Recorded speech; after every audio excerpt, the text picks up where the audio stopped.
Hey everyone, so right now I am actually packing away some giveaways to some of the people who've been following us, and especially to those people who have signed up for our email list for our Kickstarter. I'm excited to give away this portable soldering iron, and we're going to give away some digital multimeters as well.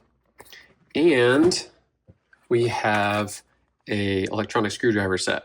So we got some good giveaways. And if you're following along, Alan, Tim, Carrie, Daniel, and Michael, make sure to check your inbox for an email from HTM Workshop so I can get you your prize. Thank you so much for following along with us. We also are packing up some of our original GamePad 1.0 kits, and we're going to give some of those away as well.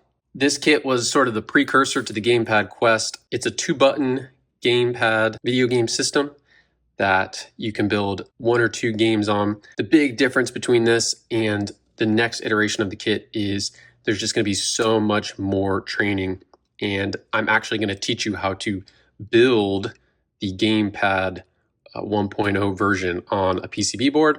So we're going to teach you how you can actually start building these things yourself, and that's our goal. We want to actually teach you how to make something even better than what we've created in our kits. So we hope you enjoy, continue to follow along, and we hope you share the project with other people and let them know about what we're doing. Thanks so much.